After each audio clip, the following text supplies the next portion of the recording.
Hello friends, स्वागत है आप सभी का एवरग्रीन पाठशाला के यूट्यूब चैनल पर। आज की क्लास में हम आगामी पटवारी भर्ती और राजस्थान पुलिस भर्ती को ध्यान में रखते हुए भारतीय इतिहास की रिवीजन क्लास प्रारंभ कर रहे हैं। भारतीय इतिहास की रिवीजन क्लास में हम सबसे पहले प्राचीन भारत के इतिहास का रिवीजन करेंगे। उसके बाद हम आधुनिक भारत के इतिहास का रिवीजन करेंगे। मध्यकालीन भारत के इतिहास से क्वेश्चन बहुत कम पूछे जाते हैं, इसलिए उसका रिवीजन हम लास्ट में करेंगे। सबसे पहले हम प्राचीन भारत के इतिहास का रिवीजन शुरू करते हैं। प्राचीन भारत के इतिहास में सिंधु घाटी सभ्यता का आज हम रिवीजन करेंगे। सिंधु घाटी जो सभ्यता है, ये प्राचीन सभ्यताओं में से एक सभ्यता है। प्राचीन सभ्यताएं हैं, जैसे मेसोपोटामिया की सभ्यता, ऐसी सभ्यताओं में से एक सभ्यता है भारत की सिंधु घाटी सभ्यता। इसके बारे में जो सबसे पहले प्रकाश डाला था वो एक अंग्रेज अधिकारी था जिसका नाम चार्ल्स मेसन था। 1826 में चार्ल्स मेसन ने इसके ऊपर प्रकाश डाला था। फिर अलेक्जेंडर कनिंघम नामक एक दूसरा व्यक्ति था जिसने 1853 में सबसे पहले हड़प्पा का सर्वे किया था। वही अलेक्जेंडर कनिंघम 1856 में दोबारा हड़प्पा का सर्वे करता है। फिर भारतीय पुरातत्व विभाग की स्थापना 1861 में की जाती है। पुरातत्व विभाग प्राचीन सभ्यताओं के जो स्थल होते हैं उनके बारे में जानकारी प्राप्त करता है। 1921 में सर जॉन मार्शल ने दयाराम साहनी को हड़प्पा के उत्खनन के लिए नियुक्त किया। 1922 में मार्शल ने राखल दास बनर्जी को मोहनजोदड़ो के उत्खनन के लिए नियुक्त किया। 1924 में मार्शल ने सिंधु घाटी सभ्यता और हड़प्पा सभ्यता की घोषणा की।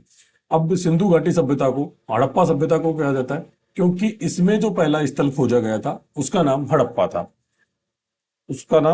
था। देखो, ये ये रहा, ये खोजा गया जो पहला स्थल था इसका नाम हड़प्पा था।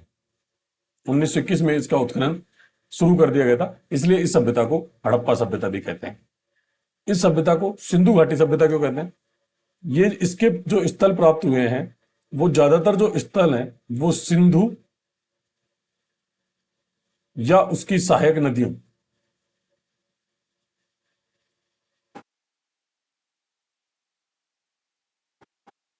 के किनारे प्राप्त हुए, इसलिए इसे सिंधु घाटी सभ्यता कहते हैं। एक बार दोबारा रिवीजन करते हैं। प्राचीन सभ्यताओं में से एक सभ्यता है, जैसे मेसोपोटामिया की सभ्यता, आदि सभ्यताएं जैसी हैं वैसे ही भारत की जो प्राचीनतम सभ्यता है वह सिंधु घाटी सभ्यता है।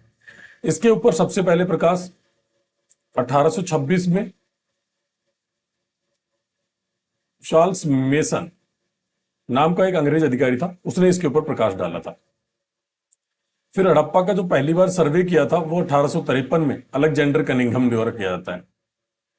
अलेक्जेंडर कनिंघम करता है। यही अलेक्जेंडर कनिंघम 1856 में दोबारा सर्वे करता है। उसके बाद भारतीय पुरातत्व विभाग की स्थापना की जाती है। भारतीय पुरातत्व विभाग की जो स्थापना है वो 1861 में की जाती है। इन बातों में ज्यादा कोई इंपॉर्टेंट बातें नहीं है, लेकिन अभी तक ऐसा सवाल नहीं पूछा गया है, लेकिन हो सकता है निकट भविष्य में पूछ लिया जाए कि अलेक्जेंडर कनिंघम ने हड़प्पा का कितनी बार सर्वे किया था? तो इसका आंसर 2 बार किया था। पहली बार तो वो करता है 1853 में और दूसरी बार करता है 1856 में। 1921 में सर जॉन मार्शल नामक एक व्यक्ति होता है। 1921 में मार्शल नामक एक व्यक्ति होता है और वो दयाराम साहनी को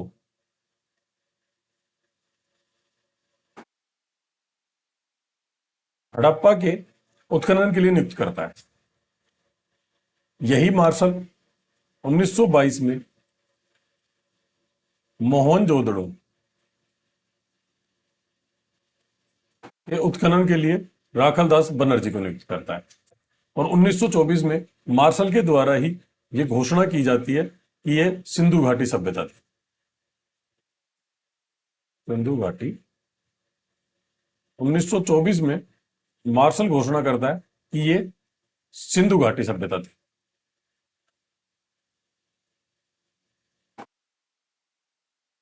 इसे हड़प्पा सभ्यता के नाम से भी जाना जाता है।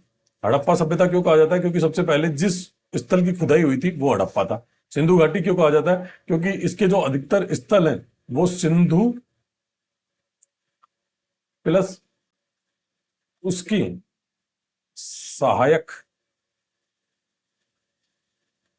नदियों के किनारे हैं, इसलिए इसे हड़प्पा सभ्यता भी कहा जाता है। एक बार हम मोटा मोटा रिवीजन फिर कर लेते हैं। प्राचीन सभ्यताओं में से प्राचीन सभ्यता है, प्राचीन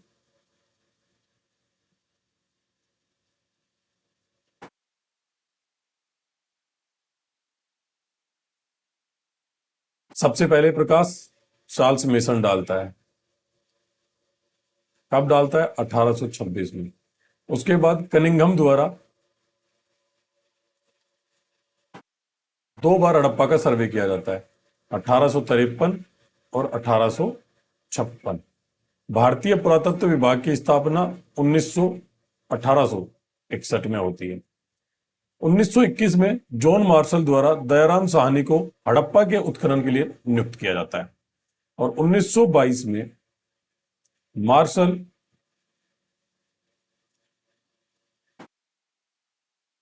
राखलदास बनर्जी को नियुक्त करता है।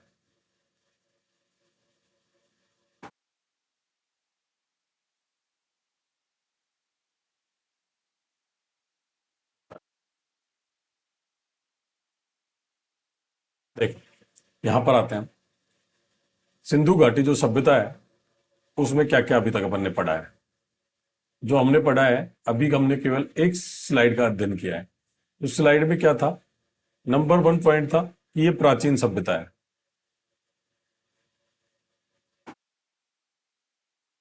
दूसरा पॉइंट था कि इसके ऊपर या इसके बारे में जिसने सबसे पहले बताया था उस व्यक्ति का नाम चार्ल्स मेसन था। ये एक अंग्रेज था। इसने 1826 में इसके बारे में बताया था। तीसरा बिंदु था अलेक्जेंडर कनिंघम जो था, कनिंघम, इसने हड़प्पा का 2 बार सर्वे किया था। कब कब किया था? पहला सर्वे किया इसने 1853 में, दूसरा किया इसने 1856 में। चौथा पॉइंट इसमें था कि भारतीय पुरातत्व विभाग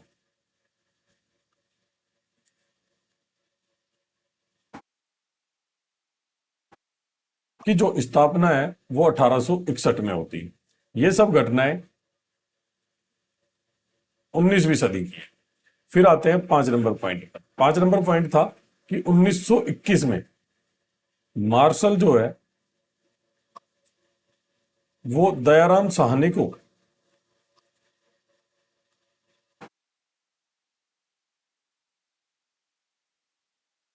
हड़प्पा के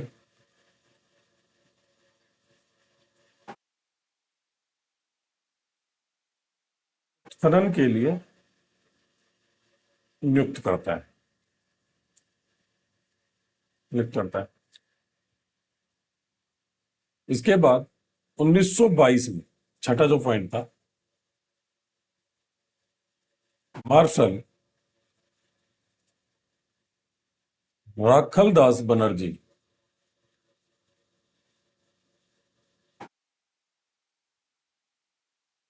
जी को नियुक्त करता है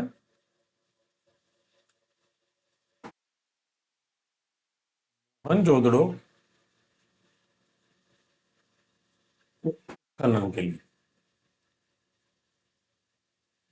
फिर आता है 7वां पॉइंट। 1924 में मार्शल इस सभ्यता की घोषणा करता है। इसे 2 नाम देता है, सिंधु घाटी सभ्यता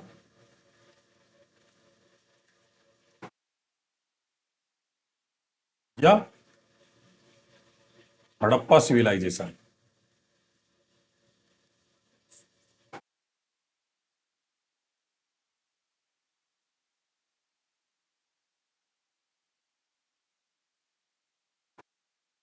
हड़प्पा नाम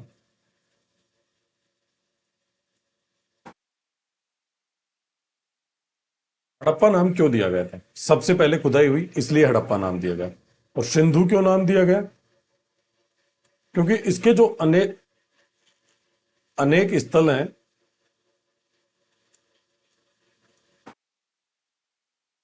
वो सिंधु व उसकी सहायक नदी के किनारे हैं, इसलिए इसे सिंधु घाटी सभ्यता भी कहा जाता है। ये हमारा अब तक जो हमने पढ़ा था वो था। अब हम देखते हैं कि इसका विस्तार कहां से कहां तक है। यह विश्व की सबसे बड़ी सभ्यता थी, ठीक है। लगभग 13 लाख वर्ग किलोमीटर में फैली हुई थी। विश्व की सबसे बड़ी सभ्यता थी, 13 लाख वर्ग किलोमीटर में इस सभ्यता का विस्तार था। इसका विस्तार भारत, पाकिस्तान और अफगानिस्तान में था। टोटल कितने देश था जिनमें इनका विस्तार था? 3 देशों में सिंधु घाटी सभ्यता का विस्तार था। एक त्रिभुजाकार सभ्यता थी, मतलब इसकी जो आकृति थी ना वो लगभग कुछ इस प्रकार की थी। ये कुछ इस प्रकार की थी, मतलब हल्का सा ये पॉइंट यहां जाएगा जब हम पढ़ेंगे इसका बिंदु, तब उसमें। बाकी ये चतुर्भुजाकार नहीं थी, मतलब त्रिभुजाकार इसकी आकृति थी। कांस्ययुगीन सभ्यता थी, कांस्ययुगीन सभ्यता थी, कांस्ययुगीन सभ्यता। इस स्लाइड से हमने क्या देखा? सबसे पहले है सबसे बड़ी सभ्यता। सबसे बड़ी क्षेत्रफल 13 लाख वर्ग किलोमीटर। कितने देश? 3 देश, भारत, पाकिस्तान और अफगानिस्तान। आकृति क्या थी? लगभग त्रिभुजाकार। तो सभ्यता कौन सी थी? तो ये कांस्ययुगीन सभ्यता थी।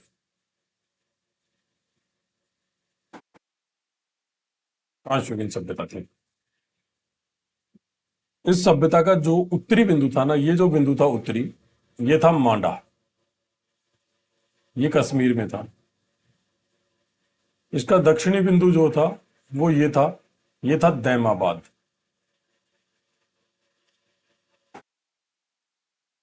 उत्तरी बिंदु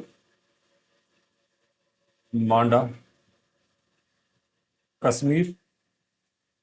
दक्षिणी बिंदु दैमाबाद, महाराष्ट्र। पश्चिमी बिंदु सुतका गैंडोर, अफगानिस्तान। और पूर्वी बिंदु आलमगीरपुर, मेरठ जिले के पास है, यूपी में। जब हम इन बिंदुओं को मिलाएंगे तो ये कुछ इस टाइप की सभ्यता का निर्माण होगा। ये बताने के हिसाब से आपको लग रही होगी चतुर्भुजाकार है, लेकिन इसका जो रियल आकार है वो कुछ ऐसा है।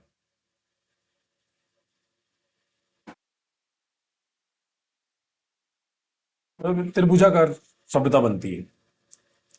त्रिभुजाकार मतलब ये जो दोनों पॉइंट है ना, ये जो पॉइंट है ये लगभग सेम सेम से मिलेंगे। ये यहां मिलेगा, फिर ये यहां मिलेगा, तो ये ऐसे बनती है। ये थोड़ा सा नीचे जाएगा ऐसे, फिर यहां मिलके फिर ये ऐसे सभ्यता का निर्माण होता है। लगभग त्रिभुजाकार ये सभ्यता है।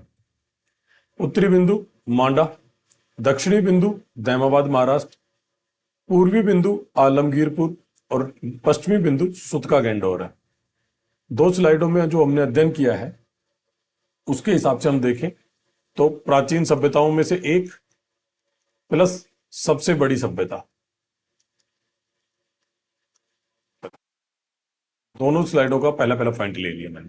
दूसरा, सबसे पहले किसने बताया था? चार्ल्स मेसन बताता है। तीसरा, कनिंघम कितनी बार दौरा करता है या सर्वे करता है? कनिंघम 2 बार सर्वे करता है, 1853, 1856।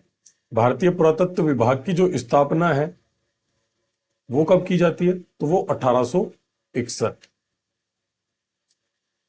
1921 में मार्शल जो है वो दयाराम साहनी को नियुक्त करता है। किसके लिए नियुक्त करता है? हड़प्पा के लिए। 1922 में मार्शल नियुक्त करता है राखलदास को। किसके लिए? मोहनजोदड़ो। 1924 में मार्शल इस सभ्यता की घोषणा करता है कि ये सिंधु घाटी सभ्यता है। सिंधु घाटी सभ्यता है। ये स्लाइड पहली स्लाइड थी जिसका हमने अध्ययन किया था। दूसरी स्लाइड पे क्या था? दूसरी स्लाइड पर सबसे पहले था सबसे बड़ी सभ्यता।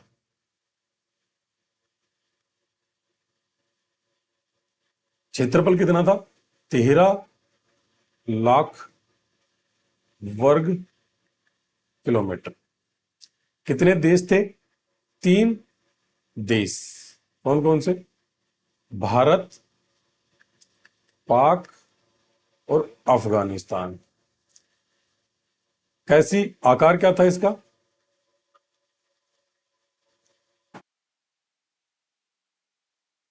त्रिभुजाकार आकार में फैली हुई थी। कौन सी सभ्यता थी? कांस्ययुगीन सभ्यता थी। यह बिंदु हमें दूसरी स्लाइड पढ़े।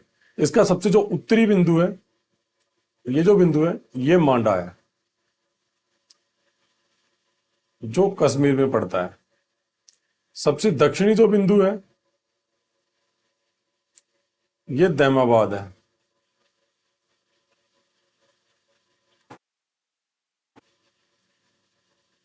महाराष्ट्र में। पश्चिमी बिंदु जो है वो सुतका गैंडोर है, अफगानिस्तान में। पूर्वी बिंदु जो है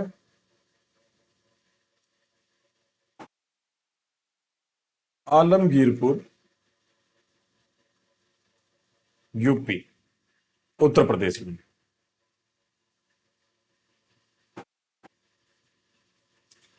ये है उत्तरी बिंदु मांडा कश्मीर, दक्षिणी बिंदु दैमाबाद महाराष्ट्र, पश्चिमी बिंदु सुतका गैंडोर अफगानिस्तान, पूर्वी बिंदु आलमगीरपुर उत्तर प्रदेश या यूपी जिसको हम बोलते हैं। अब आगे चलते हैं। काल, इसके जो समय का निर्धारण है ना, वो कार्बन डेटिंग पद्धति। कार्बन डेटिंग पद्धति में कार्बन 14 की जो अर्धायु होती है ना, उसके आधार पर समय निकाला जाता है। कार्बन 14 की जो अर्धायु होती है वो 5730 वर्ष होती है। ये जीवाश्मों की आयु ज्ञात करने की पद्धति है जिसमें कार्बन डेटिंग पद्धति कहा जाते हैं। कार्बन डेटिंग, जैसे ये कार्बन का पूरा अंश है, इसमें किसी भी भूभाग में कार्बन का ही अंश है। इसकी जब आधा रहेगा ना, ये जो पूरा है, ये जब इसका आधा रह जाएगा तब 5730 वर्ष हो जाएंगे। अगले 5730 वर्ष बाद ये इसका आधा रह जाएगा, ये इसका आधा रह जाएगा ऐसे। फिर ऐसे बढ़ते बढ़ते इनकी आयु ज्ञात की जाती है। कार्बन डेटिंग पद्धति की जो कार्बन की अर्ध आयु होती है, कार्बन की जो अर्ध आयु है ना, अर्ध आयु, वो 5730 वर्ष होती है। C14 की अर्ध आयु 5730 वर्ष होती है। इसके काल के जो है ना, वो अलग अलग किताबों में अलग अलग दिया गया है। 2600 से 1900 बीसी। बीसी मतलब बिफोर, ईसा के जन्म से पूर्व, जिसे ईस्वी पूर्व अपन जो बोलते हैं, ईस्वी पूर्व वो है। तो 2600 से 1900 बीसी नई एनसीईआरटी के अनुसार है। पुरानी एनसीईआरटी के अनुसार जो है वो 5700 1750 बीसी पुरानी एनसीईआरटी के अनुसार है। 3250 से 2750 बीसी सारगोन अभिलेख के अनुसार है।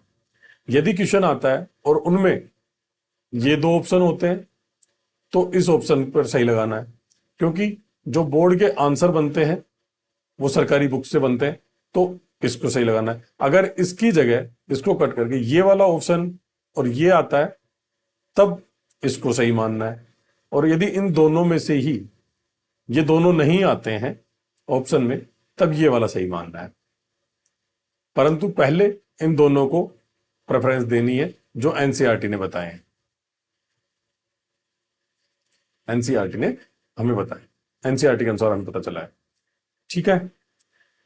काल, समय का निर्धारण, इसकी जो आयु ज्ञात की जाती है वो कार्बन डेटिंग पद्धति द्वारा की जाती है। कार्बन डेटिंग पद्धति जो होती है उसमें कार्बन 14 रेडियो एक्टिव तत्व होता है कार्बन का, उसकी अर्ध आयु के हिसाब से आयु समय का मान ज्ञात किया जाता है। कार्बन 14 की जो अर्ध आयु है वो 5730 वर्ष होती है। और पुरानी एनसीईआरटी के अनुसार इसका जो काल पीरियड था या इसका जो समय था सिंधु घाटी सभ्यता का, सिंधु घाटी सभ्यता का नई एनसीईआरटी जो कहती है वो तो कहती है कि 2600 बीसी से 1900 बीसी। पुरानी जो कहती है 2350 से 1750 बीसी। सारगोन जो अभिलेख कहता है 3250 से 2750 बीसी। तीन स्लाइडों का हमने अध्ययन कर लिया। एक बार हम तीनों का क्विक रिवीजन कर लेते हैं। प्राचीन सभ्यताओं में से एक तो मतलब खुद भी प्राचीन है। पहली बार प्रकाश डाला चार्ल्स मेसन ने। कनिंघम ने 2 बार सर्वे किया 53, 56। विभाग की स्थापना 1861। 1921 मार्शल दयाराम साहनी को नियुक्त करेगा और दयाराम साहनी के द्वारा हड़प्पा का उत्खनन किया जाएगा। हड़प्पा की खुदाई दयाराम साहनी करवाए। दयाराम साहनी के निर्देशन में हुई थी। 1922 मार्शल ने राखलदास बनर्जी को नियुक्त किया। किसके लिए? ये किया इसको मोहनजोदड़ो के लिए। और 1924 में यही मार्शल घोषणा कर देता है कि यह सिंधु घाटी सभ्यता है या हड़प्पा सभ्यता है। सबसे पहले हड़प्पा की खोज हुई, इसलिए इसे हड़प्पा नाम दिया गया। और सिंधु नदी के किनारे इसके अनेक स्थल प्राप्त हुए, इसलिए इसे सिंधु घाटी सभ्यता कहा गया। दूसरी स्लाइड पर हमने पढ़ा कि जो इसका विस्तार है वो क्या है। विस्तार में ये सबसे बड़ी सभ्यता है, पहला पॉइंट।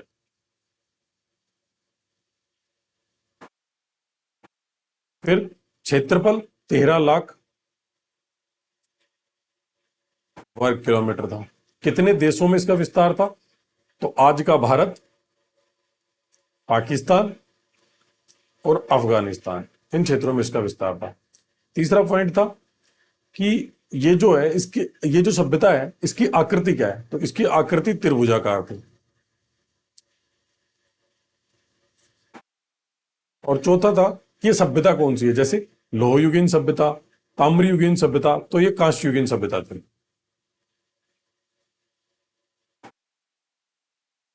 कांस्ययुगीन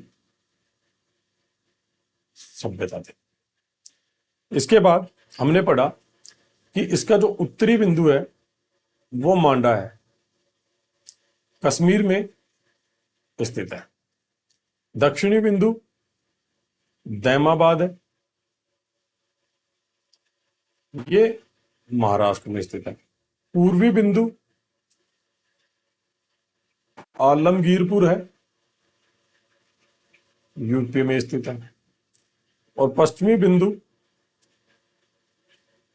सुतका गैंडोर है और ये अफगानिस्तान में स्थित है। इसके बाद तीसरी स्लाइड आई, काल का निर्धारण।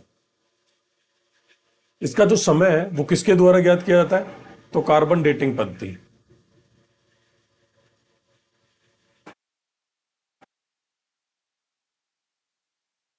कार्बन डेटिंग पद्धति में किसका इस्तेमाल किया जाता है? कार्बन का जो एक कार्बन का वैसे तो 12 होता है, C612 ये होता है कार्बन, लेकिन कार्बन का जो रेडियो एक्टिव तत्व है वो कार्बन 14 है, इसका इसमें प्रयोग किया जाता है। और कार्बन 14 की जो अर्धायु है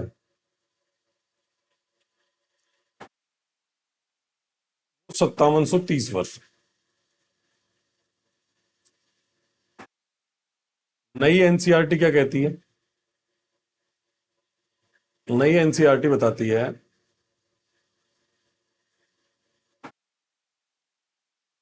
ये जो सभ्यता है ये 2600 से लेकर 19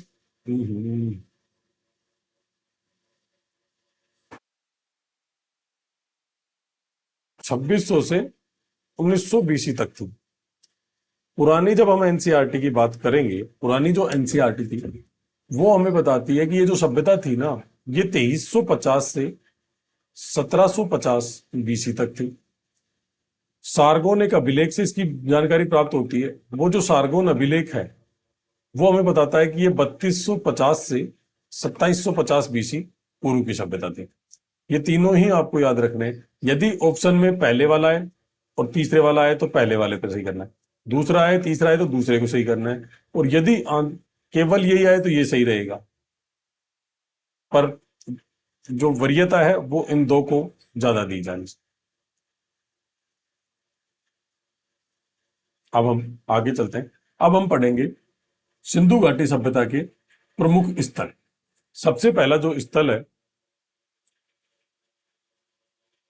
सबसे पहला जो स्थल है वो हड़प्पा है। हड़प्पा है। हड़प्पा जो है वो वर्तमान में पाकिस्तान में है। इसका उत्खनन किसने किया था? हमने पढ़ा है कि 1921 में मार्शल दयाराम साहनी को नियुक्त करता है हड़प्पा के उत्खनन के लिए। कौन सी नदी के किनारे? रावी नदी के किनारे है। यहां से क्या क्या मिले हैं? आज 37 कब्रिस्तान मिला है, विदेशी की कब्र मिली है, इक्का गाड़ी मिली है, श्रृंगार पेटिका मिली है, स्वास्तिक का निशान मिला है, नटराज की मूर्ति मिली है, और अनाज साफ करने का चबूतरा मिला है। ये हमें हड़प्पा से प्राप्त होते हैं। अब हम इसको आगे देखते हैं। हमने पहला स्थल पढ़ा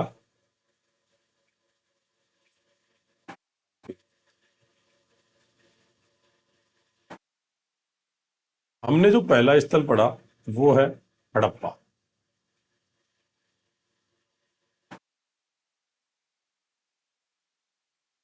उत्खनन किसने किया? दयाराम साहनी। वर्ष कौन सा था? 1921। नदी कौन सी थी? रावी। ये तीन बिंदु है। वर्तमान में इसकी लोकेशन क्या है? वो पाकिस्तान है। आपको जिला याद रखने की जरूरत नहीं है, आप पाकिस्तान ही याद रखें। वर्तमान में इसकी लोकेशन पाकिस्तान है। अब हम पढ़ेंगे कि हड़प्पा से हमें क्या क्या चीजें प्राप्त हुई। हड़प्पा से एक कब्रिस्तान प्राप्त हुआ जिसे R37 के नाम से जाना जाता है। एक इक्का गाड़ी मिली है। इक्का गाड़ी मिली है। श्रृंगार पेटिका मिली है।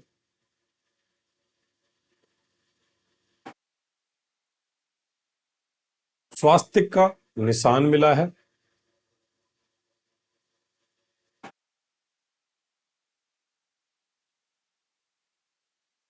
अनाज साफ करने का चबूतरा मिला है।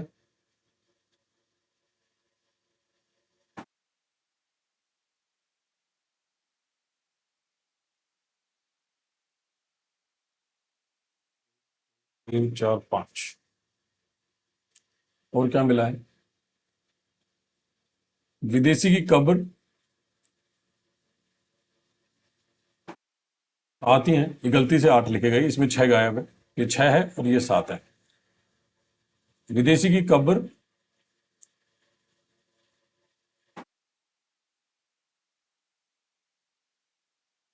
विदेशी की कब्र मिली।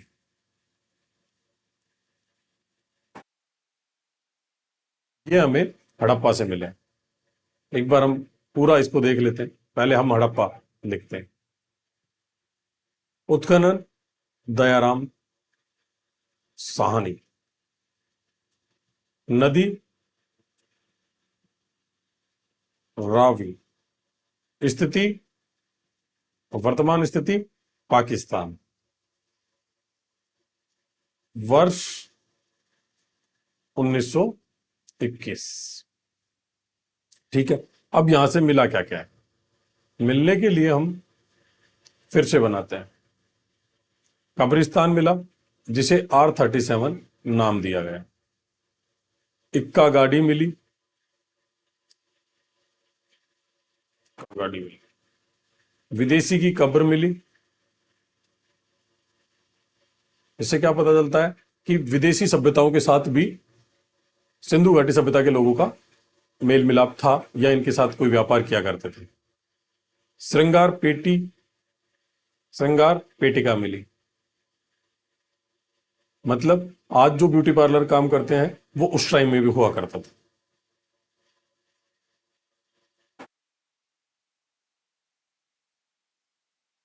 अनाज साफ करने का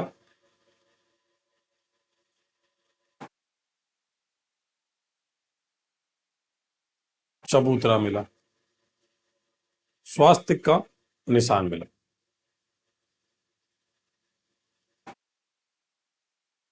ये प्रमुख प्रमुख चीजें थी जो आपको याद रखनी।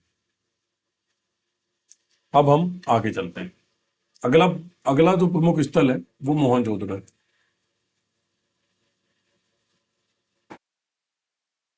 ठीक है, मोहनजोदड़ो। इन दो ही को ही ज्यादा याद रखने की जरूरत है। मोहनजोदड़ो जो है ये भी वर्तमान के पाकिस्तान में पड़ता है, वर्तमान के पाकिस्तान में है, वर्तमान पाकिस्तान। इसकी खोल किसने की थी या उत्खनन किसने किया था, तो वो राखलदास बनर्जी थे। नियुक्त वही मार्शल करता है 1922 में। मार्शल के द्वारा इन्हें नियुक्त किया जाता है, मार्शल इन्हें नियुक्त करता है। सिंधु नदी के किनारे यहां से विशाल स्नानागार मिलते हैं, विशाल अन्नागार मिलता है, नर्तकी की मूर्ति मिलती है, पुरोहित राजा की मूर्ति मिलती है, मेसोपोटामिया की मोहर मिलती है और पशुपतिनाथ की मोहर मिलती है। ये दो जो स्थल है ना, ये हड़प्पा में सबसे प्रमुख है, ये और ये। इनसे सवाल पूछने की संभावना सबसे ज्यादा बनी रहती है, इसलिए इनको हम ज्यादा टाइम देंगे। आगे हम वापस देखते हैं मोहनजोदड़ो।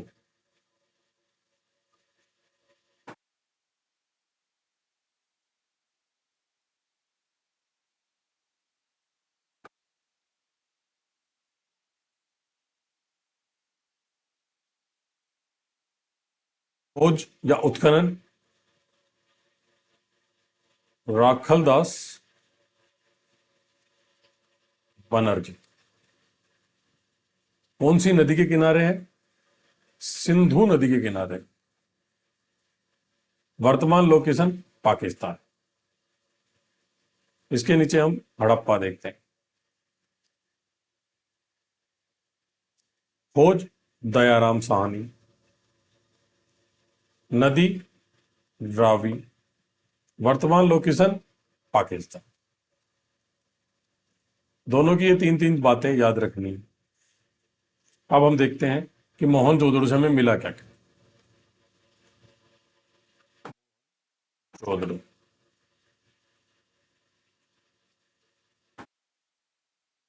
विशाल स्नानागार, विशाल अन्नागार, रत्की की मूर्ति,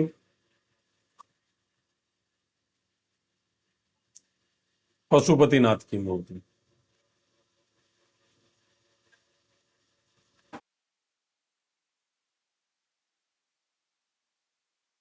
मेसोपोटामिया की मोहर।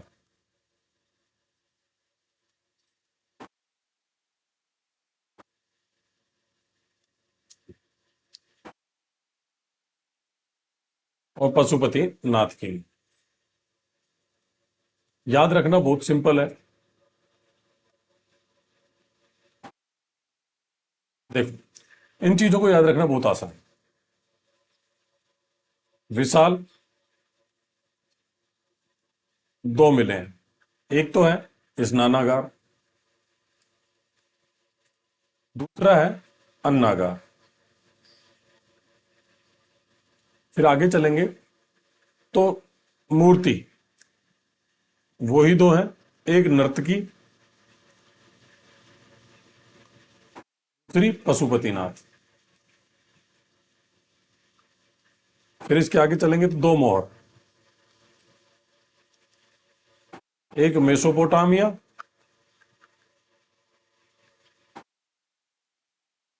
दूसरी पशुपतिनाथ। अब अपन तुलना करते हैं। इधर लिखते हैं अपन हड़प्पा, इधर लिखते हैं मोहनजोदड़ो।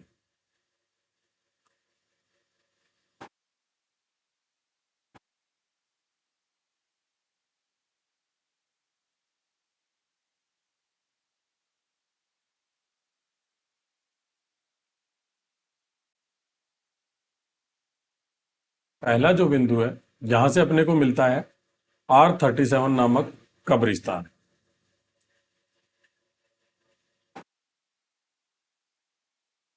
उसके बाद जो दूसरा बिंदु है वो यहां से मिलता है अपने को विदेशी की कब्र। ये कब्र मिली, इस कब्र को हमने कब्रिस्तान में दफनाया, तो दो चीजें मिल गई। जब कब्र मिली है तो कब्रिस्तान भी मिलेगा, कब्रिस्तान मिला है तो उसमें कब्रें भी मिलेंगी।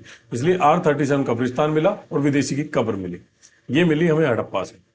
तीसरा, यहां एक स्वास्तिक का निशान मिला।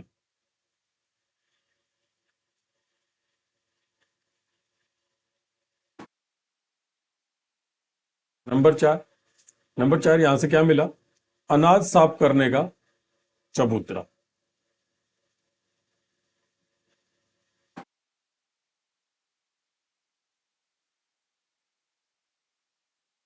नंबर 5, नटराज की मूर्ति।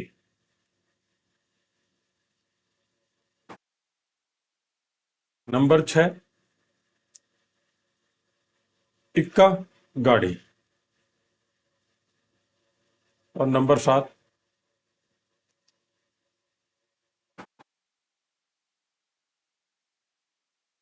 रंगार पीटिका।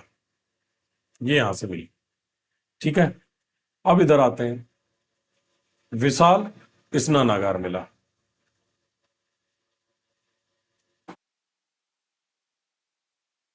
दूसरी जगह विशाल अना, अना, अन्नागार, सॉरी, अन्नागार मिला। देखो, अनाज साफ करने का जो चबूतरा है ना वो यहां से मिलता है, और अनाज रखने का जो स्थान होता है उसे अन्नागार बोलते हैं। साफ करने का चबूतरा तो यहां है, हड़प्पा से मिला है, और अन्नागार जो है वो यहां से मिला है। इसके बाद दो यहां से मूर्तियां मिलेंगी। इधर से नटराज की मिलती है, इधर मिलेगी नर्तकी की। ये श्रृंगार करके नर्तकी मोहनजोदड़ो में जाके नृत्य करती, नर्तकी की मूर्ति। नंबर 4, ऐसा हुआ नहीं था लेकिन याद करने के हिसाब से मैं बता रहा हूं कि नृत्य की मूर्ति यहां मिली थी। फिर एक पशुपति नाथ की मूर्ति मिली, पशुपति नाथ का। यहां से दो मोहर मिलती है। मोहर एक तो मेसोपोटामिया, ये जो मोहर है ये बताती है कि ये लोग विदेशी व्यापार भी किया करते थे। और छठा जो है वो पशुपति नाथ की मोहर मिलती। ये 6 बिंदु, ये इसमें 7 बिंदु है, इसमें 6 बिंदु है। ये चीजें यहां से प्राप्त होती हैं। अब हम अगला देखते हैं। अगला जो स्थल था वो लोथल है। लोथल वर्तमान में गुजरात में है, और इसकी जो उत्खनन है वो रंगनाथ राव ने किया था, और ये भोगवा नदी के किनारे है। यहां से गोदीवाड़ा, गोदीवाड़ा जो है इसे जो बंदरगाह कहा जाता है, बंदरगाह कहा जाता है। ठीक है, मनके बनाने का कारखाना मिलता है। ये जो गोदीवाड़ा है ये सिंधु सभ्यता की सबसे बड़ी कृति है, या आकृति या रचना, या जो भी कोई जगह है जो बोल सकते हैं अपन, वो है सिंधु घाटी सभ्यता का सबसे बड़ा है गोदीवाड़ा। मनके बनाने का कारखाना। चक्की के 2 पार्ट मिलते हैं। एकमात्र शहर जिसके घरों के दरवाजे मुख्य मार्ग पर खुलते थे, और 3 युग्मित समाधान के साक्ष्य यहां से हमें प्राप्त होते हैं। तो लोथल से हमें क्या क्या मिलता है? लोथल, सबसे पहले तो इसकी उत्खनन किया था रंगनाथ राव ने। कौन सी नदी के किनारे? भोगवा नदी के किनारे। और लोकेशन क्या है? गुजरात, भारत में इसकी लोकेशन है। मिलता क्या क्या है लोथल से? लोथल से हमें प्राप्त होता है गोदीवाड़ा, जिसे बंदरगाह कहा जाता है। दूसरा, यहां से हमें प्राप्त होता है युग्मित समाधान। विदेशी की कब्र जो है, विदेशी की जो कब्र है वो हमें हड़प्पा से मिली थी। युग्मित समाधान का मतलब होता है 2 लोगों को एक साथ दफनाना। युग्मित समाधान यहां से ऐसे कितने मिले? 3 युग्मित समाधान मिले हैं। अब जब हम सिंधु घाटी सभ्यता का नगर नियोजन पढ़ेंगे तब उनमें देखेंगे कि सिंधु घाटी सभ्यता के जो भवन होते थे या जो मकान होते थे उनके दरवाजे मुख्य सड़क पर नहीं खुलते थे, लेकिन लोथल एकमात्र शहर था जहां पर जो थे वो मुख्य सड़क की तरफ दरवाजे खुलते थे। चक्की जो होती है ना उसके दो पार्ट मिले। एक चीज और मिली यहां से, मनके बनाने का कारखाना यहां से मिलता है, और मनके बनाने का कारखाना हम आगे एक जगह और भी पढ़ेंगे। ये चीज यहां से हमें प्राप्त होती है। तीन महत्वपूर्ण स्थल हमने देख ली। पहला देखा हमने हड़प्पा, दूसरा देखा हमने मोहनजोदड़ो, तीसरा देखा हमने लोथल। ये जो है ये रावी नदी किनारे, ये सिंधु के किनारे, ये भोगवा के किनारे। दयाराम साहनी, बनर्जी, रंगनाथ राव। पाकिस्तान, पाकिस्तान, और ये जो है ये भारत में, गुजरात में, गुजरात। हमने ये तीन स्थल अब तक पढ़ ली। अगला स्थल देखते हैं। अगला स्थल जो है वो है धोलावीरा। धोलावीरा गुजरात में पड़ता है। जगपति जोशी ने इसकी खोज की थी और रविंद्र सिंह बिष्ट भी उनके साथ थे। पहला शहर है जो किसी नदी के किनारे नहीं था। तीन भागों में यह विभाजित था और स्टेडियम और सूचना पट्टिके यहां से साक्ष्य मिलते हैं। किसी नदी के किनारे नहीं है ये शहर और तीन भागों में विभाजित है और स्टेडियम व सूचना पट्टिके यहां से साक्ष्य मिलते हैं। धोलावीरा गुजरात में ही पड़ता है। खोज जगपति जोशी और रविंद्र सिंह बिष्ट, ये दो आदमी मिलकर करते।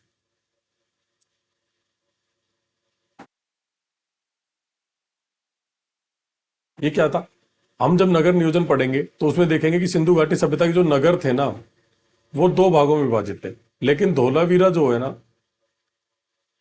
धोलावीरा, इसके जो नगर थे वो तीन भागों में विभाजित थे। इसके बाद हम जब बात करेंगे, धोलावीरा का नगर हो गया। नगर के बाद जब हम बात करेंगे क्या मिला था, और यहाँ स्टेडियम के साक्ष्य यहां से मिलते हैं, स्टेडियम। इसके साथ साथ यहां से सूचना पट्ट, नोटिस बोर्ड के साक्ष्य भी यहां से हमें मिलते हैं। ये धोलावीरा से हमें प्राप्त होते हैं। अब हम अगला स्थल देखते हैं, चुनहुदड़ो। चुनहुदड़ो जो है वो वर्तमान में पाकिस्तान में पड़ता है। पाकिस्तान के तीन स्थल आ चुके हैं। पाकिस्तान के तीन स्थल कौन कौन से? पहला हड़प्पा, दूसरा मोहनजोदड़ो और तीसरा चुनहुदड़ो। ये तीन स्थल हमने अब तक पढ़ लिए हैं पाकिस्तान। एनजी मजूमदार ने इसका उत्खनन किया था। सिंधु नदी के किनारे है। कुत्ते द्वारा बिल्ली का पीछा करने के साक्ष्य यहां से मिलते हैं और लिपस्टिक के अवशेष मिलते हैं। ये दो चीजें यहां से मिलती है और यहां से बनके बनाने का कारखाना भी मिलता है। कुत्ते द्वारा बिल्ली का पीछा करने का साक्ष्य और लिपस्टिक के अवशेष चुनहुदड़ो से प्राप्त होते हैं। सुरकोटड़ा, ये गुजरात में है।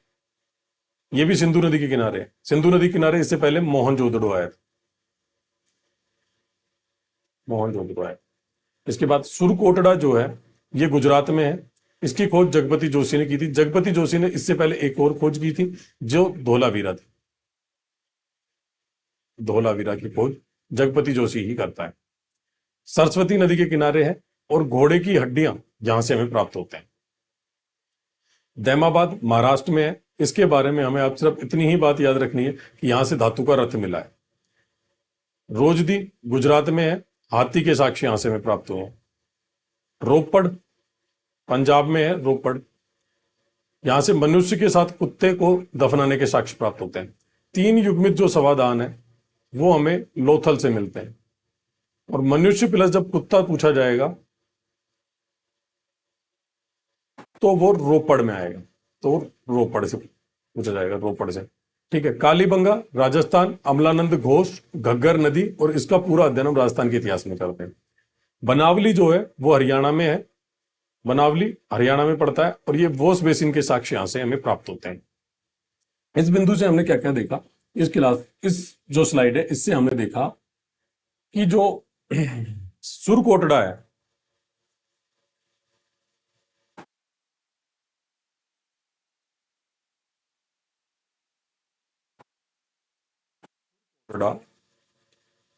वहां से गुजरात का है ये स्थान, और यहां से हमें जो है वो घोड़े की हड्डियां मिलती हैं, घोड़े का साक्ष्य, आप यही याद रखें।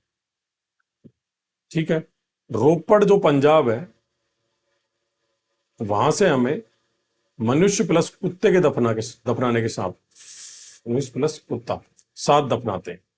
ठीक है, इसके अलावा बनावली जो हरियाणा हरियाणा में है, बनावली, वहां से वोस बेसिन के साक्ष्य मिलते हैं, वोस बेसिन के साक्ष्य में प्राप्त होते हैं। ऊपर आएंगे तो चुन हुदड़ो जो है, चन हुदड़ो, इसकी जो उत्खनन किया था वो एन जी मजूमदार ने किया था, मजूमदार ने किया था। सिंधु नदी के किनारे है और यहां से हमें लिपस्टिक के अवशेष मिले हैं, और बिल्ली के पीछे, बिल्ली जो है उसका पीछा कर रहा है कुत्ता, बिल्ली के पीछा करते हुए कुत्ते के साक्ष्य प्राप्त हुए हैं। ये हमें यहां से प्राप्त हो गए। इसके बाद दहमाबाद जो महाराष्ट्र में पड़ता है, वहां से हमें धातु का रथ प्राप्त हुआ।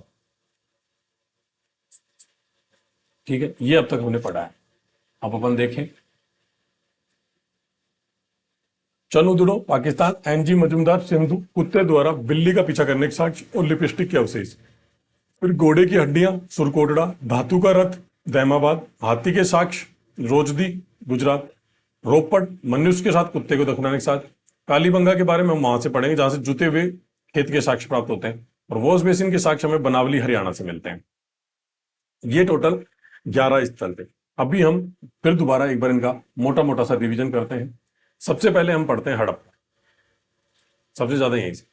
फिर हड़प्पा में अपने को ये नहीं पूछ रहा, ये रावी नदी किनारे है, हड़प्पा जो है वो रावी नदी के किनारे है। दयाराम साहनी ने इसका उत्खनन किया था, और ये जो है वर्तमान में पाकिस्तान में। अब यहां से मिला क्या क्या था, हम उसका अध्ययन करें। हड़प्पा से हमें मिलता है R37 कब्रिस्तान, विदेशी की कब्र प्राप्त होती है, विदेशी की हमें यहां से एक कब्र मिलेगी।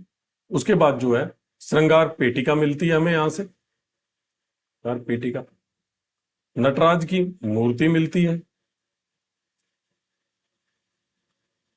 अनाज साफ करने का चबूतरा मिलता है,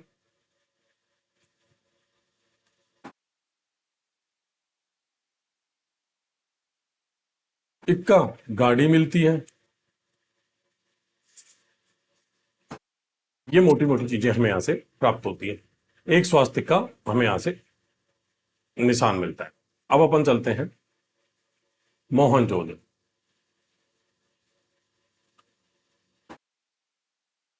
जोदड़ो 1922 में खोज होती है, राखलदास बनर्जी इसकी खोज करता है, और ये जो है ये सिंधु नदी के किनारे में। ठीक है, यहां से हमें विशाल मिलते हैं दो, एक तो स्नानागार मिलेगा, एक हमें अन्नागार मिलता है। हड़प्पा से अनाज साफ करेंगे और मोहनजोदड़ो के अन्नागार में रख देंगे। फिर हमें यहां से, यहां जो ये श्रृंगार पेटिका जो कर रही थी, ये नर्तकी यहां आके डांस करती है, और ये नर्तकी की मूर्ति यहां मिल जाती है। दो हमें मूर्ति मिलेंगी, दूसरी पशुपतिनाथ की। ये विदेशी जो है ये हड़प्पा सभ्यता घूमने आता है, ये जो मोहनजोदड़ो जब आता है तब इसकी वो मोहर खो जाती है, अर्थात ये मेसोपोटामिया की मोहर यहां से मिलती है,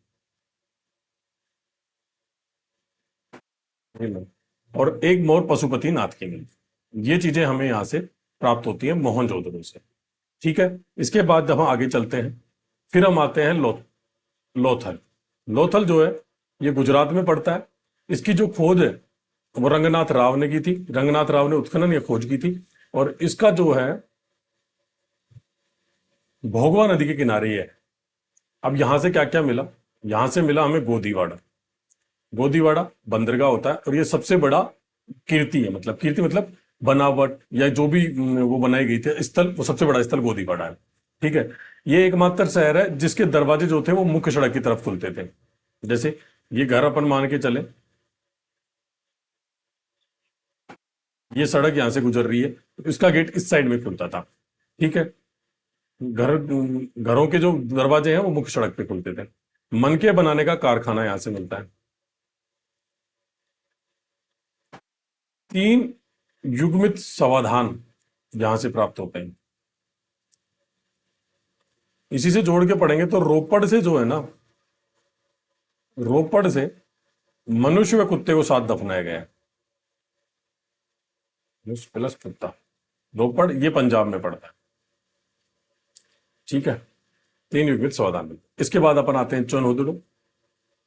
चनहुदड़ो वर्तमान के पाकिस्तान में है, और वर्तमान के पाकिस्तान में इसकी वो है लोकेशन, और ये जो है ये सिंधु नदी के किनारे है, और यहां से लिपस्टिक के साक्ष्य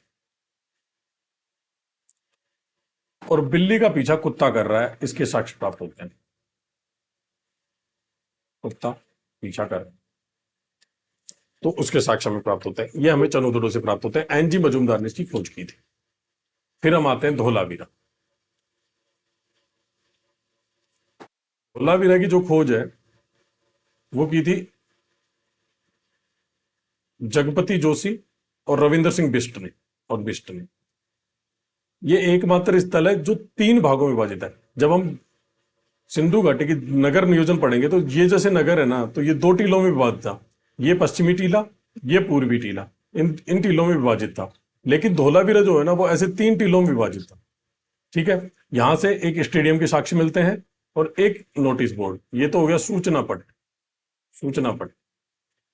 और ये इसके पास में ऐसे मान लेते हैं कि ये स्टेडियम है। तो स्टेडियम और सूचना पट के साक्ष्य हमें धोलावीरा से प्राप्त होते हैं। ठीक है। अब हम आते हैं, कौन कौन से स्थल हो गए हमारे? हड़प्पा हो गया, मोहनजोदड़ो हो गया, लोथल हो गया, धोलावीरा हो गया, चनहुदड़ो हो गया, और रोपड़ हो गया। ठीक है। ये स्थल हमने कर ली। अब आते हैं कालीबंगा भी इसमें जोड़ दो। कालीबंगा का जो अध्ययन है वो हम राजस्थान हिस्ट्री में करते हैं, कालीबंगा। अब हम चलते हैं बनावली। बनावली जो है वो हरियाणा में पड़ता है। हरियाणा में यहां से हमें जो मिलते हैं वो मिलते हैं बनावली से वोस बेसिन के साक्ष्य प्राप्त होते हैं। वोस बेसिन।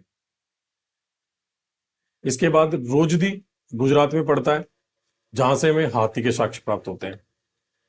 और सुरकोटडा ये भी गुजरात में पड़ता है, यहां से हमें जो है वो घोड़े के साक्ष्य प्राप्त होते हैं। घोड़े के साक्ष्य, घोड़े की हड्डियां प्राप्त होती हैं। इसके बाद लास्ट जो हम देखेंगे मुख्य स्थलों में से जो लास्ट है वो है दैमाबाद। यहां से हमें धातु का रथ मिलता है। ये चीजें हमें याद रखनी। अब हम आगे चलते हैं। सिंधु घाटी सभ्यता के बारे में मुख्य मुख्य चीजें हमने पढ़ ली। और हाँ, एक मुख्य बिंदु ये जरूर याद रखना कि जो धोलावीरा है वो किसी भी नदी के किनारे नहीं है। आगे चलते हैं। आगे चलेंगे तो हम सिंधु घाटी सभ्यता का नगर नियोजन। सिंधु घाटी सभ्यता जो थी, सबसे पहले तो हम ये जान लेते हैं सिंधु घाटी सभ्यता नगरीय सभ्यता थी। ईसा से 2500 ईस्वी पूर्व ये एक ऐसी सभ्यता थी जो नगरीय सभ्यता थी। विश्व की प्रथम नगरीय सभ्यता थी। उससे पहले विश्व में और कोई नगर नहीं बसा था, ना ही कोई सभ्यता थी। नगर 2 भागों में बटे हुए थे। पूर्वी टीला ये आवासीय भाग था जहां पर आम लोग रहते थे, और पश्चिमी टीला जो था ये दुर्गीकृत और ऊंचे टीले पर होता था। पश्चिमी जो टीला था ये सुरक्षा की दृष्टि से बनाया जाता था। जैसे मान लें कि ये कोई शहर है, ये 2 भागों में विभाजित था। ये पश्चिमी टीला, ये पूर्वी टीला, जहां पर लोग बाग रहते थे, मतलब ये आवासीय, ये घर हैं लोगों के, ये आवासीय है। ठीक है। और ये जो भाग है इसके चारों तरफ दुर्ग होता था, दुर्ग का निर्माण किया जाता था। सड़कें समकोण पर काटती थी। समकोण पर काटने का मतलब क्या होता है? एक सड़क इधर से आ रही है, ये एक सड़क है, और एक सड़क इधर से आ रही है, ये दोनों ऐसे समकोण पर मिलती थी। सड़कें समकोण पर काटती थी। घरों के दरवाजे मुख्य मार्ग की तरफ नहीं खुलते थे। ये मुख्य मार्ग हो गया, तो जो यहाँ पे घर बनेंगे ना, ये जो घर बना है इस घर का जो दरवाजा है वो इस साइड में खुलेगा। अपवाद एकमात्र लोथल है, मैंने लोथल में भी आपको पढ़ाया था कि जो लोथल के जो घर थे उसके दरवाजे मुख्य सड़क की तरफ खुलते थे, तो ये अपवाद है। ये अपवाद जो है ये लोथल का है, बाकी सभी स्थल मुख्य मार्ग की तरफ नहीं खुलते थे। उत्कर्ष जल निकासी की व्यवस्था थी और नालियों को पक्की ईंटों से ढका जाता था। यहां से जो घरों से जो पानी आता था ना, उनके लिए नालियों की व्यवस्था बनाई हुई थी, और ये जो नालियां थी इनके ईंटों से ढक दिया गया था। अब आप चलते हैं एक बार यहां से, देखो सिंधु घाटी जो थी का नगर नियोजन, विश्व की पहली नगरीय सभ्यता थी, ये अपन ने देख लिया। ये मान लेते हैं कि कोई शहर है, सही नहीं बना, दिखाई नहीं दे रहा होगा। मान लेते हैं कि ये कोई शहर है,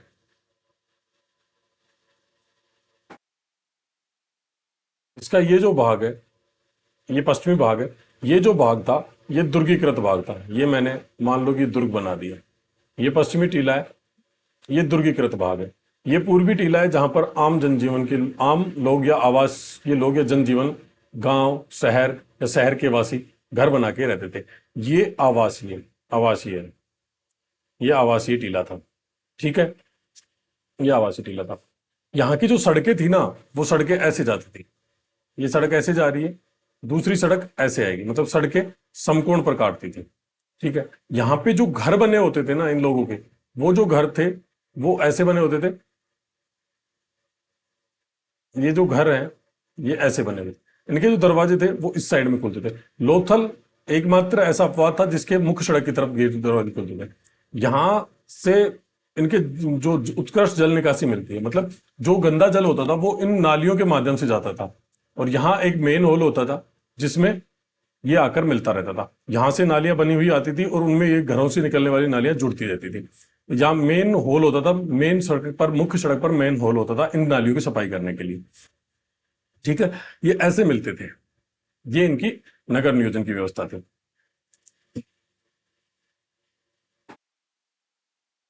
अब देखते हैं इनकी राजनीतिक स्थिति क्या थी। राजनीतिक स्थिति की जानकारी का अभाव, संभवतः पुरोहित वर्ग का शासन था। मतलब इनकी राजनीतिक स्थिति क्या थी, कोई राजा था या किसी प्रकार का कोई सामंतवाद था या लोकतंत्र था, इसके बारे में अभी तक कोई स्पष्ट जानकारी प्राप्त नहीं है। सामाजिक स्थिति, मतलब घर परिवार में किसकी चलती थी। घर परिवार में मात्र सत्तात्मक संयुक्त परिवार होते थे। संयुक्त परिवार थे मतलब मम्मी पापा, पापा के भाई, उनकी पत्नी, उनके बच्चे सब एक साथ रहते थे, मतलब संयुक्त परिवार हुआ करते थे। और घर में मम्मियों की चलती थी, मतलब मात्र सत्तात्मक था। अंतिम संस्कार की उस समय 3 विधियां थी, एक पूर्ण समाधान, एक आंशिक समाधान, एक दाह संस्कार। ठीक है, अब अपन पूछें, मैं आपसे पूछूं कि 3 युग्मित समाधान कहां से मिले थे। 3 युग्मित समाधान, तो आपको अच्छे से याद होगा कि लोथल से हमें 3 युग्मित समाधान प्राप्त होते हैं। फिर मैं आपसे पूछूं कि मनुष्य के साथ कुत्ते को कहां दफनाया गया था, मनुष्य प्लस कुत्ता कहां दफनाया गया था, तो आप बताओगे कि रोपड़ पंजाब में दफनाया गया था। ठीक है, अगर यही चीज अपने को पता चल गई कि समाधान मिले, तो मुझे यह भी बता दो कि फिर कब्रिस्तान कहां मिला था। कब्रिस्तान हमें जो मिला है वो हड़प्पा में मिला है। तो अगर हड़प्पा में कब्रिस्तान मिला था, तो विदेशी आदमी की जो मृत्यु हुई थी उसको हमने कहां दफनाया था, तो वो भी हड़प्पा में दफनाया था। इसके बाद मैं आपसे पूछूं कि ये बहुदेववाद में विश्वास करते थे, इनकी धार्मिक स्थिति पर चर्चा करते हैं, वहां जाते हैं। धार्मिक स्थिति, बहुदेववाद में विश्वास करते थे, अर्थात मतलब सभी देवताओं में विश्वास करते थे। आज भी बहुदेववाद है, कोई हनुमान जी को मानता है, कोई भगवान विष्णु को मानता है, कोई शंकर भगवान को मानता है, मतलब बहुदेववाद है, और बहुदेववाद ही उस समय प्रचलित था। ठीक है, आर्थिक स्थिति, आर्थिक स्थिति इनकी थी, ये कृषि आधारित अर्थव्यवस्था थी, कृषि आधारित अर्थव्यवस्था थी। मतलब अब मैं आपसे पूछूं कि अनाज साफ करने का चबूतरा कहां मिला था हमें, अनाज साफ करने का चबूतरा, तो अनाज साफ करने का चबूतरा हमें हड़प्पा से मिलता है। हड़प्पा से हम अनाज को साफ करके मोहनजोदड़ो में जो विशाल अन्नागार हमने बनाया है वहां ले जाकर हम इनको रख देते हैं। ठीक है, अनाज साफ करने का चबूतरा हमें हड़प्पा से मिलेगा, वहां से हम अनाज साफ करेंगे और उनको लेकर इक्का गाड़ी लेकर, हड़प्पा से इक्का गाड़ी लेकर हम उसको लेकर मोहनजोदड़ो जाएंगे और अन्नागार में रखाएंगे। देखो एक बार फिर देख लो, सबसे पहले अनाज, कृषि आधारित अर्थव्यवस्था थी तो अनाज पैदा हुआ। फिर हड़प्पा में लोगों ने अनाज चबूतरे पर साफ कर लिया, अनाज चबूतरे पर साफ कर लिया। फिर हड़प्पा वासियों ने एक इक्का गाड़ी बनाई, उस इक्का गाड़ी को लिया, इक्का गाड़ी को लेकर वो लोग मोहनजोदड़ो पहुंचे और मोहनजोदड़ो वालों से बोला कि ये जो हमारा अनाज है इनको विशाल अन्नागार जो आपका है उसमें रख दो। विशाल अन्नागार मोहनजोदड़ो से, इक्का गाड़ी जो थी वो हड़प्पा वालों की थी और अनाज का चबूतरा जो है वो हड़प्पा में मिला था। ये चीज आपको पता होनी चाहिए। ठीक है। लिपि भाव चित्रात्मक, जो बाएं से दाएं लिखी जाती थी, इनकी जो लिपि थी ना वो उनमें भाव बने होते थे। भाव मतलब किसी को कोई गुस्से वाला भाव है, कोई प्यार वाला भाव है, कोई किसी को कुंठा की दृष्टि से देख रहा है, मतलब भाव चित्रात्मक लिपि थी। और ये इसे गोमूत्राक्षर लिपि भी कहते हैं। और इसकी लिखने की स्टाइल जो थी ना, अपन तो जो लिखते हैं वो दाएं से बाएं लिखते हैं, ऐसे ये ऐसे लिखी जाती थी। इसमें 375 से 400 भाव मिलते हैं। अभी तक इन्हें पढ़ा नहीं गया। अब तक जो ये भाव मिले हैं ना, इनको पढ़ा नहीं गया है, पढ़ा नहीं जा सका है, पढ़ा नहीं जा सका, पढ़ा नहीं जा सका। ठीक है, आगे चलते हैं। मोहरे, ज्यादातर मोहरे सैलखड़ी की बनी होती थी। मोहरे जो थी सैलखड़ी की बनी होती थी। वस्तुओं की गुणवत्ता और व्यक्तियों की पहचान की घोतक होती थी। अभी मैंने आपको एक ट्रिक बताई थी कि विदेशी व्यक्ति जो था वो पहले मोहनजोदड़ो आया। मोहनजोदड़ो में जो थे उसकी मोहरे जो थी वो छीन ली गई। मान लो कि ये विदेशी व्यक्ति मेसोपोटामिया में था, इसकी मोहरे यहां पर छीन ली गई। ये मोहरे या मोहरे इनकी यहां पर छीन ली या गिर गई, मान कुछ भी मान लो, गिर गई। हमें इसको याद रखना है कि मोहरे जो है वो यहां गिर गई थी।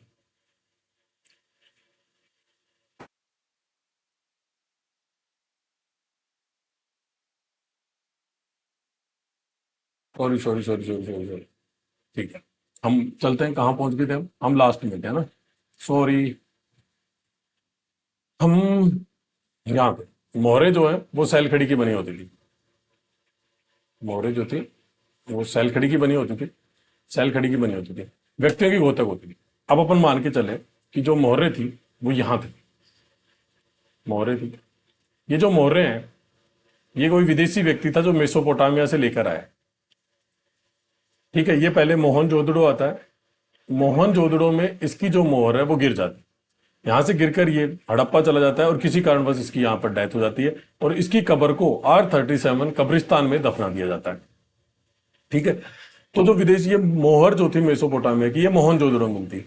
अब ये व्यक्ति को पहचान होता कैसी होती है कि मोहर मिली मेसोपोटामिया की, तो भाई मोहर अपने आप चलकर नहीं आई होगी, उस मोहर को कोई व्यक्ति मेसोपोटामिया से यहां लेकर आया होगा। तो इसने बताया कि मेसोपोटामिया के व्यक्ति जो थे वो भारत आते थे। मतलब ये इसने व्यापार के बारे में भी बता दिया कि भाई व्यापार होता होगा तभी तो कोई व्यक्ति यहाँ आया होगा, नहीं तो क्यों आया होगा। उस समय पर्यटन का तो इतना चर्चा था नहीं कि लोग घूमने आए होंगे, तो व्यापार करने आया होगा। अब मोहरों पर जो सबसे ज्यादा है वो एक सिंगा और कुबड़ वाले सांड के चित्र बने होते थे। मूर्तियां धातु, पत्थर और मिट्टी की मूर्ति बनाई जाती थी। अब मुझे आप बताओगे कि नटराज की मूर्ति कहां मिलती है? तो नटराज की जो मूर्ति है वो हमें हड़प्पा से प्राप्त होती है। नर्तकी की जो मूर्ति है वो हमें मोहनजोदड़ो से प्राप्त होती है। और अगर अपन पशुपतिनाथ की पूछे तो वो भी हमें मोहनजोदड़ो से प्राप्त होती है। ठीक है, अब ये जो सभ्यता थी इसके पतन के कारण पूछे जाते हैं। तो गार्डन चाइल्ड व मार्टिमर व्हीलर जो थे, इन दो महान व्यक्तियों ने ये कहा था कि आर्य आ गए थे। इसके बाद जो हम सभ्यता पढ़ेंगे वैदिक सभ्यता, वो आर्यों की सभ्यता थी। तो इसका यह मानना था कि आर्य आ गए थे, आर्यों ने इनके ऊपर आक्रमण कर दिया था, इसलिए जो थे वो सिंधु घाटी सभ्यता का पतन हो गया। S R राव, ठीक है, इसको S R राव को आप रंगनाथ राव ही होगा, तो नहीं नहीं ये दूसरा है। S R राव, जो सर जॉन मार्शल और मैके के अनुसार कि बाढ़ आई होगी उस टाइम, इसलिए इस सभ्यता का पतन होगा। ठीक है, और ये S R Rao sir Ranganath Rao ही हैं। S R राव ने किसी खोज की थी? S R राव ने कौन सा स्थल खोजा था? S R राव ने कौन सा स्थल की खोज की थी? लोथल की खोज की थी। अब मुझे आप बताओगे, अब यहां आ गया कि जो S R राव थे इन्होंने लोथल की खोज की थी, तो हमें लोथल से क्या क्या प्राप्त हुआ? हमें जो लोथल से प्राप्त हुआ वो प्राप्त हुआ था 3 युग्मित समाधान, 3 युग्मित समाधान। ठीक है, इसके साथ अब एक चीज और याद रखो, मनुष्य के साथ कुत्ता कहां दफनाया था अपन ने, तो वो रोपड़ में दफनाया था। ठीक है। एक विदेशी व्यक्ति आया था, उसको कहां दफनाया था, तो हड़प्पा में दफनाया था। कौन से कब्रिस्तान में दफनाया था, तो R37 कब्रिस्तान में दफनाया था। ठीक है, ये चीजें हमें याद होगी। ठीक है, लोथल से 3 युग्मित संविधान के साक्ष्य में मिल गए। ठीक है, इसके अलावा लोथल से हमें गोदीवाड़ा मिलता है, ये बंदरगाह था। गोदीवाड़ा सबसे बड़ी रचना है सिंधु घाटी सभ्यता की। ठीक है, इसके अलावा गोदीवाड़ा लोथल से हमें ऐसे दरवाजे, ऐसे घर मिलते हैं जो मुख्य सड़क की तरफ खुलते थे। बाकी अन्य जो नगर नियोजन में हम पढ़ चुके हैं, अन्य जो शहर थे उनके जो दरवाजे थे वो मुख्य सड़क की तरफ नहीं खुलते थे। मतलब सड़क यहां से गुजर रही है तो उनके दरवाजे ऐसे खुलते थे बाहर की तरफ। ठीक है, ये मिला है, युगवेद समाधान मिला है, गोदीवाड़ा मिला है, और तीसरा जो सबसे मेन था कि इनके दरवाजे मुख्य सड़क से बाहर की तरफ खुलते थे। ठीक है, इसके बाद sir John Marshall. Sir John Marshall कहते थे प्रशासनिक शिथिलता आ गई थी। प्रशासनिक शिथिलता मतलब कि जो जो भी उस समय राज्य करते थे उन लोगों में शिथिलता आ गई थी, इसलिए इसका पतन हो गया। अमलानंद घोष जो है वो कहते थे कि जलवायु का परिवर्तन हो गया था, इसलिए इनका पतन हो गया था। लेकिन यह भी कहा जा सकता है कि निष्कर्ष इसका यह है कि यह सभ्यता इतनी बड़ी थी। आप देखो ना, 13 लाख वर्ग किलोमीटर की सभ्यता थी। तो ऐसा तो नहीं है कि बाढ़ आई होगी तो पूरे 13 लाख वर्ग किलोमीटर को बहा के लेके चली गई होगी, ये भी पॉसिबल नहीं है। आर्य अगर आक्रमण करेंगे तो पूरे 13 लाख वर्ग किलोमीटर पर एक साथ आक्रमण नहीं कर सकते, तो ये भी हम नहीं मान सकते कि एक साथ ही पूरी सभ्यता का पतन कर चुके हो। पतन क्या होगा, तो ये भी नहीं हुआ होगा। प्रशासनिक शिथिलता, मान लिया कि हड़प्पा जो स्थल है यहां पर प्रशासनिक शिथिलता आई और इसका पतन हो गया, लेकिन मोहनजोदड़ो, लोथल, क्या सभी जगह एक साथ प्रशासनिक शिथिलता आ गई थी, तो ये भी पॉसिबल नहीं है। जलवायु परिवर्तन, जलवायु परिवर्तन भी इतना भी नहीं होता कि पूरे 13 लाख वर्ग किलोमीटर की सभ्यता को एक साथ खत्म कर दे। तो यह माना जा सकता है, इसका निष्कर्ष यह है कि एक साथ इतनी बड़ी सभ्यता जो है वो किसी एक कारण से नष्ट नहीं हुई होगी।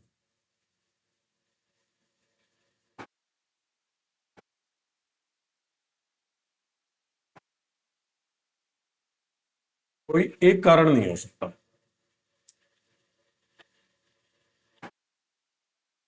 इसके लिए अनेक कारण जिम्मेदार रहे होंगे।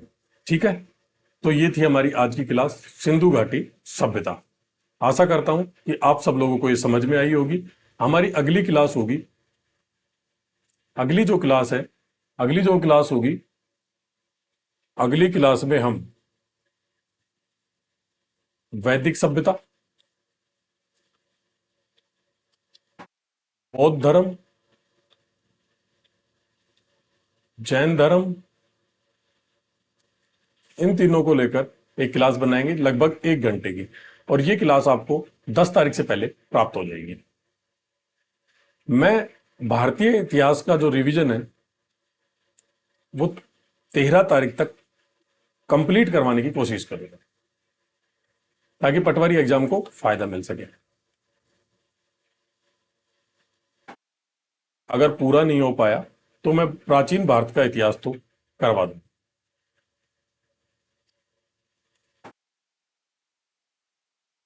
आज की क्लास में इतना ही, फिर मिलते हैं। यदि वीडियो पसंद आई हो तो लाइक और सब्सक्राइब करना ना भूलें। थैंक यू, धन्यवाद।